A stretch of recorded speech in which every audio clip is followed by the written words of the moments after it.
Welcome friends, எங்கள் சேனலை like பண்ணுங்கள், ஷேர் பண்ணுங்கள், கமெண்ட் பண்ணுங்கள், சப்ஸ்கிரைப் பண்ணுங்கள், எல்லாமே பண்ணுங்கள். அது பண்ணிகிட்டே இருங்க. ஹலோ ஃப்ரெண்ட்ஸ், நம்ம இப்போ ஒரு காஃபி கப் இல்லை எந்த மாதிரி ஒரு கப்ஸாக இருந்தாலும் அந்த கப்பில் இருந்து எப்படி அழகாக பண்ணலாம், அதில் நீங்கள் பென் ஹோல்டர் எதுனாலும் வைக்கலாம், அந்த மாதிரி எப்படி பண்ணுறதுன்னு பார்க்க. நான் இப்போ முதல்ல ஒரு செராமிக் கப்ஸ் எடுத்திருக்கேன். அந்த செராமிக் கப்ஸில் வந்து இன்டீரியர் ஷீட் பெயிண்ட்டுன்னு சொல்லுவாங்க, இல்லைன்னா வால் புட்டி, இது ரெண்டுமே பெயிண்ட் ஷாப்ஸில் கிடைக்கும். ஏஷியன் இது நான் யூஸ் பண்ணியிருக்கேன். இது வந்து ஒரு கோட் இல்லை 2 கோட் கூட அப்ளை பண்ணலாம். நான் இதுக்கு வந்து 3 கோட்ஸ் அப்ளை பண்ணியிருக்கேன். அது வந்து உங்களுக்கு என்ன ஸ்டைலில் வேணுமோ அந்த ஸ்டைலில் நீங்கள் மாற்றிக்கலாம் இம்ப்ரெஷன். இப்போ இது வந்து நான் ஹரிசாண்டல் ஸ்ட்ரிங்ஸ்க்கு பண்ணியிருக்கேன், இன்னொன்று வெர்டிக்கல் ஸ்ட்ரைப்ஸில் பண்ணியிருப்பேன். ஸோ இந்த மாதிரி ஆக்டிவிட்டீஸ் பண்ணும்போது என்னோடய கிட்ஸ் 2 சன்ஸையும் மோஸ்ட்லி இன்வால்வ் பண்ணிடுவேன் இந்த மாதிரி பெயிண்டிங் பண்ணுறதுக்கு. எந்த மாதிரி ஆக்டிவிட்டீஸ் நான் பண்ணும்போதும், ஏன்னா இப்போ இருக்கும்போது லாக்டவுனில் பசங்க ரொம்ப போர் அடிச்சிட்ருக்காங்க. நெக்ஸ்ட்டு இந்த மாதிரி வீடியோஸ் எடுக்கிறது, ஏதாவது ஒரு ஆக்டிவிட்டியை கிட்ஸை இன்வால்வ் பண்ணுறது உண்டு. நெக்ஸ்ட்டு நான் அடுத்த ஒரு செராமிக் பாட் எடுத்திருக்கேன், அதை இதில் பெயிண்ட் பண்ணிகிட்ருக்கேன்.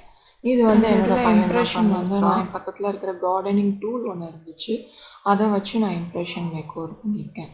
ஏதாவது ஷார்ப் டூல்ஸ் எதுனாலும் பண்ணலாம். அடுத்தது பென்சிலோட பேக் வச்சு ஒரு பாக்யூபைன் இம்ப்ரெஷன் மாதிரி பண்ணியிருக்கேன். அடுத்து லீஃப் வச்சு ஒரு இம்ப்ரெஷன் பண்ணியிருப்பேன், இம்ப்ரிண்ட் பண்ணியிருப்பேன். நீங்கள் ஃப்ளவர், பெட்டல்ஸ், ஃபெதர்ஸ் எதுனாலும் வச்சு பண்ணலாம். க்ரியேட்டிவிட்டி தான் இது. இந்த ஐடியா கூட என்னோடய சன் தான் எனக்கு சொன்னான். ஸோ கிட்ஸை நம்ம எவ்வளோ தூரத்துக்கு இன்வால்வ் பண்ணுறோமோ அவங்களுக்கும் நிறைய ஐடியாஸ் கிடைக்கும், திங்க் பண்ணுவாங்க. ஸோ பிரெயினை வச்சு திங்க் பண்ண வைக்கணும் கிட்ஸை, நம்ம இஷ்டத்துக்கே பண்ணிகிட்ருக்கிறத விட. இப்போ இந்த இதுக்கு லீவ்ஸ் வந்து இது ஹைபிஸ்கஸ் லீஃப், நல்ல ஒரு வெயின்ஸ் நிறைய ப்ரிடாமினெண்ட்டாக தெரிகிற மாதிரி இருக்கிற லீஃபாக வேங்க. அடுத்து இன்னொரு ஒரு லீஃப், அவ்வளோதான். ஸோ இது ஒரு 48 hours ஆகும் நல்லா ட்ரை ஆகிறதுக்கு. அதுக்கப்புறம் நான் இதுக்கு பெயிண்ட் அப்ளை பண்ணியிருக்கேன், அவ்வளோதான். ஸோ பெயிண்ட் வந்து அப்ளை பண்ணுறது உங்களோட கலர்ஸ். நான் மோஸ்ட்லி ரஸ்டிக் கலர்ஸ் ப்ரிஃபர் பண்ணுவேன், டார்க் கலர் மாதிரி அந்த மாதிரி கலர் ப்ரிஃபர் பண்ணுறதுனால நான் எனக்கு பிடிச்ச மாதிரி கலரில் நான் அப்ளை பண்ணியிருக்கேன். உங்களுக்கு பிரைட் கலர் பிடிச்ச பிரைட் கலர் அப்ளை. மோஸ்ட்லி கடைசியில் எல்லாம் அப்ளை பண்ணிவிட்டு மெட்டாலிக் ஷேட் உள்ள பெயிண்ட்ஸை நீங்கள் அப்ளை பண்ணிங்கன்னா ஒரு ஷைனிங் லுக் கிடைக்கும். இந்த கப்பு ஒயிட் கலர் கப்புக்கு வந்து நான் ஒரு மார்பிள் லுக் கிடைக்கணுங்கிறதுக்காக லைட்டாக தான் பிளாக் வாட்டர் வச்சு அப்ளை பண்ணியிருக்கேன் ஃபுல்லாக.